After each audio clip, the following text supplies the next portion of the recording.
बेटा, अगली यूनिट आपके यहाँ 11th में है, structure of atom. Structure of atom, ठीक है। एटम के बारे में आप पहले यूनिट में पढ़ चुके हैं, जिसमें आपने डाल्टन एटॉमिक थ्योरी पढ़ी, और डाल्टन एटॉमिक थ्योरी में यह बताया गया कि atom neither be created nor be destroyed. Atom को ना तो हम उत्पन्न कर सकते हैं ना नष्ट कर सकते हैं, ये सबसे छोटा पार्टिकल होता है। लेकिन उसी दौरान बेटा एक साइंटिस्ट था, इसका नाम था माइकल फेराडे, बेंजामिन फ्रैंकलिन, ऐसे कुछ साइंटिस्ट आए जिन्होंने ये बताया कि अगर हम एक एक्सपेरिमेंट किया कि ग्लास रॉड को अगर हम सिल्क के क्लॉथ से रब करते हैं तो वो एक दूसरे के तरफ अट्रैक्ट होना शुरू हो जाते हैं, उनमें चार्ज क्रिएट होता है। और चार्ज क्रिएट होता है तो ये सबसे बड़ी प्रॉब्लम यही थी कि ये चार्ज क्या है। तो एक्चुअली चार्ज जो है वो एक तरीके का पार्टिकल होता है, एक तरीके से हम ये कह सकते हैं कि जब दो चीज़ों को रब करते हैं तो इन दोनों के बीच में कुछ ना कुछ कोई ना कोई सब्सटेंस जो है वो ट्रांसफ़र होता है, ठीक है ना। तो क्या ट्रांसफ़र होता है, हालांकि उस टाइम में हमें इतनी जानकारी नहीं थी, लेकिन बाद में ये देखा गया बेटा कि ये जो है सिर्फ इलेक्ट्रॉन का ट्रांसफ़र होता है जिसकी वजह से चार्ज क्रिएट होता है। दूसरा फैक्टर क्या था, दूसरा ये था बेटा कि ये देखा गया कि कुछ चीज़ों को जब हम रब करते हैं तो उनमें तो चार्ज जब ट्रांसफ़र होता है तो वो एक ही जगह रह जाता है, और कुछ चीज़ें ऐसी हैं जिनके अंदर अगर हम चार्ज पास करें तो वो चार्ज जो है फ्लो करना शुरू कर जाता है, ठीक है ना। जिसमें चार्ज पास करने पे वो एक जगह से दूसरी जगह मूव कर सकता है, चार्ज अगर मूव करता है तो ऐसे मटेरियल को हम कहते हैं भाई दिस इज कंडक्टर, इसको हम क्या कहते हैं, कंडक्टर, ठीक है। और अगर चार्ज मान लीजिए ट्रांसफर हुआ, जहां ट्रांसफर हुआ वहीं रहेगा, ठीक है, तो ये क्या हो जाएगा, ये हो जाएगा बेटा इंसुलेटर।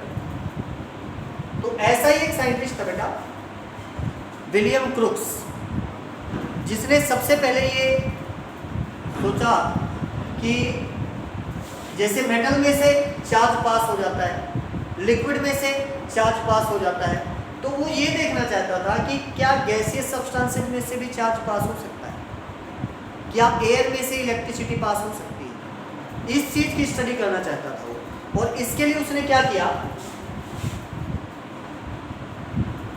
कि एयर में से इलेक्ट्रिसिटी पास करनी चाहिए। लेकिन बेटा एयर में से अगर आपको इलेक्ट्रिसिटी पास करनी है तो सबसे पहले तो आपको एयर एक जगह कलेक्ट करनी पड़ेगी, ठीक है। तो उसने क्या किया कि लगभग 60 सेंटीमीटर लॉन्ग इस तरीके से ग्लास की एक ट्यूब ली, और इस ट्यूब के अंदर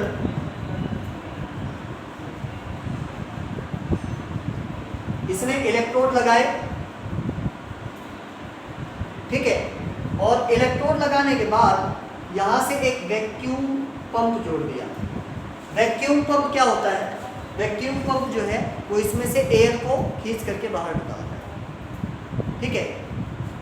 और यहाँ पे जोड़ दिया बेटा 10,000 वोल्ट की एक इंडक्शन कॉइल। 10,000 वोल्ट एक्चुअली बहुत ज़्यादा वोल्टेज हो गया, ठीक है। और जब उसने यहाँ से स्विच को ऑन किया तो क्या देखा उसने कि क्योंकि एयर में से तो बेटा इलेक्ट्रिसिटी कैसे पास होगी, एयर में से तो इलेक्ट्रिसिटी पास हो नहीं सकती है। लेकिन फिर भी देखिए एक साइंस की वो उसके दिमाग की उपज थी कि हो सकता है इलेक्ट्रिसिटी पास हो। हालांकि उसने इलेक्ट्रिसिटी तो पास नहीं की एयर ने, बट यहाँ से एक नई चीज़ डिस्कवर होकर के आई जिसको आज हम इलेक्ट्रॉन कहते हैं बेटा। तो आज हम यही यहाँ पे पढ़ेंगे कि cathode rays and discovery of electron, discovery of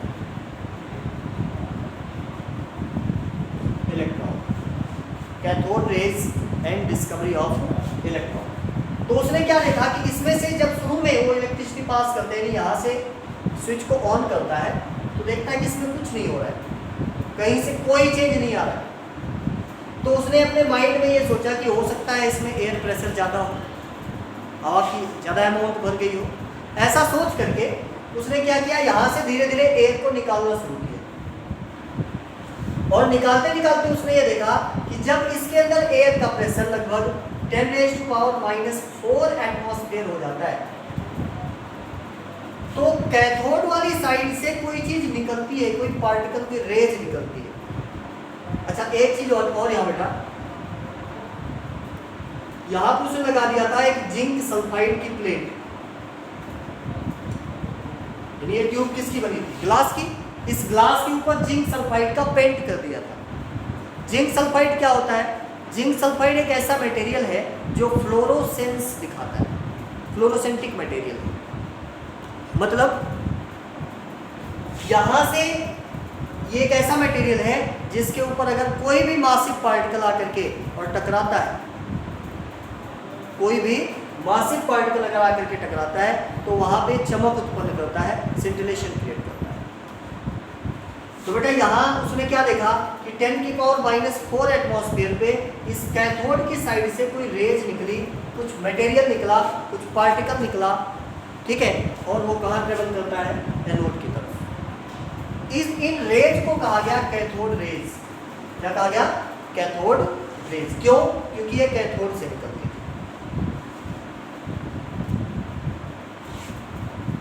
this is these are cathode rays, ठीक है। अब कैथोड रेज की प्रॉपर्टी क्या होती है बेटा?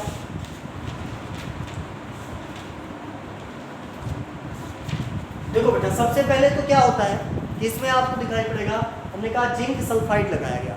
जिंक सल्फाइड क्या काम करता है? इसके ऊपर अगर कोई भी मासिव पार्टिकल टकराता है तो सिंटिलेशन क्रिएट होता है।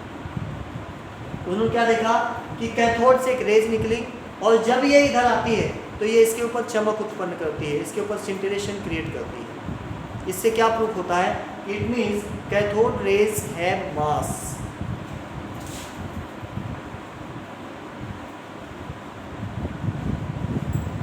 कैथोड रेज हैव मास, ठीक है।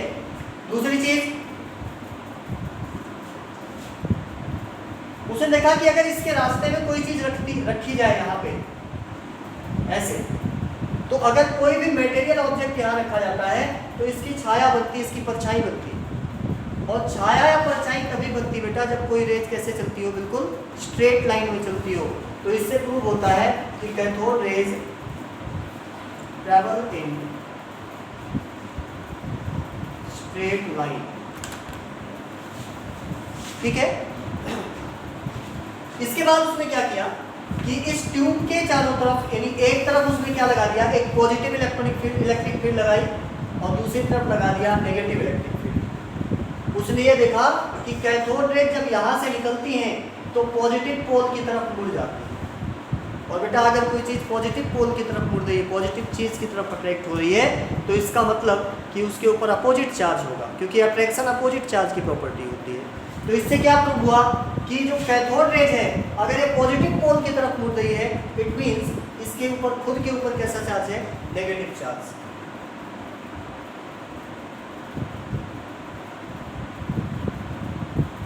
दे कैरी नेगेटिव चार्ज, ठीक है। तीसरी प्रॉपर्टी बेटा,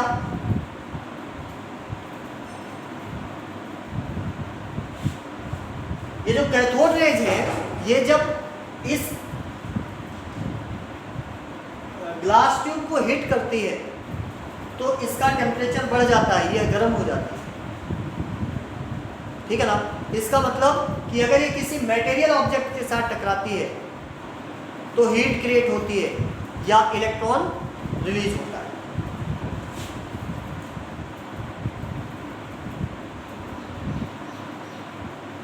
रिलीज इलेक्ट्रॉन फ्रॉम मेटल्स, ठीक है। अगली प्रॉपर्टी बेटा, it can ionize the gases. Ionize the gas. छठी property, it affect the photographic plate.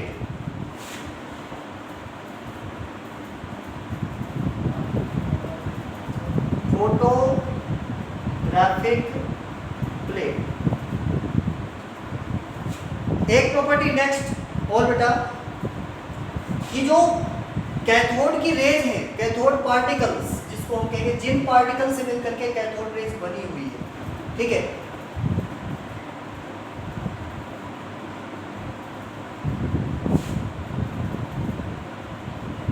Cathode rays particles are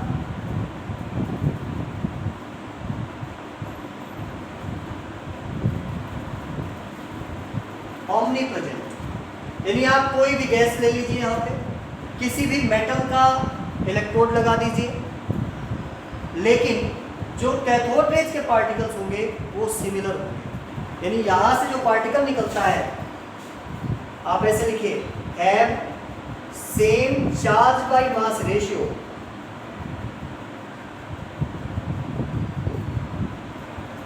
independent of gas and metal. यानी जो गैस अंदर भरी हुई है, इस पे या जिस मेटल का इलेक्ट्रोड बना हुआ है, इस पे कोई प्रभाव नहीं पड़ता है, कोई इफेक्ट नहीं पड़ता है। आप कोई भी गैस ले लीजिए, किसी भी मेटल का इलेक्ट्रोड लगा दीजिए, लेकिन जो कैथोड पार्टिकल्स निकलेंगे ये हर बार क्या होंगे, सेम।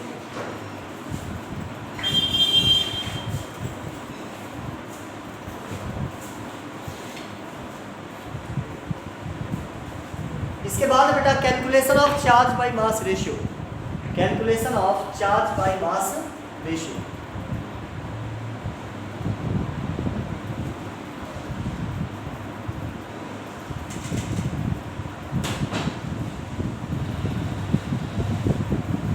बेटा कैथोड ट्यूब या कैथोड रेज जो है वो हमारी डेली लाइफ में भी इंपॉर्टेंट है। आपने देखा होगा कभी, जो पहले, अब तो एलसीडी आती है, पहले जो टेलीविजन आता था, टीवी आती थी, उस टीवी का एक पिक्चर ट्यूब होता था ऐसे। ये जो पिक्चर ट्यूब है ये क्या है,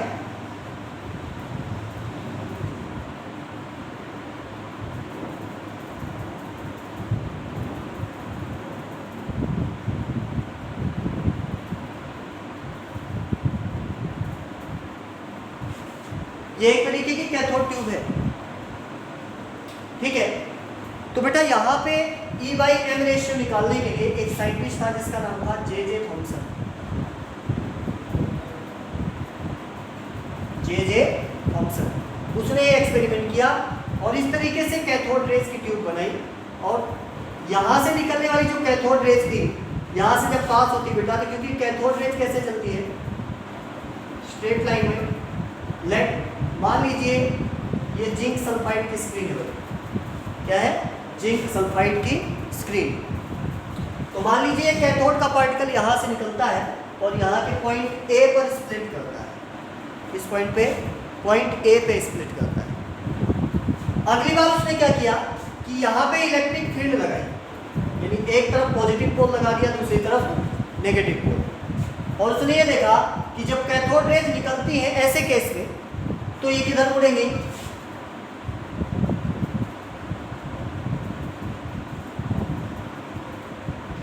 यहां से निकल करके, और ये पॉजिटिव पोल की तरफ मुड़ जाती है। लेट मान लीजिए पॉजिटिव पोल की तरफ जब ये मुड़ती हैं, तो ये कहाँ स्प्लिट करती हैं, बी पे, पॉइंट बी पे। अगली बार उसने क्या किया, इलेक्ट्रिक फील्ड हटा करके और यहां लगा दिया बेटा मैग्नेटिक फील्ड।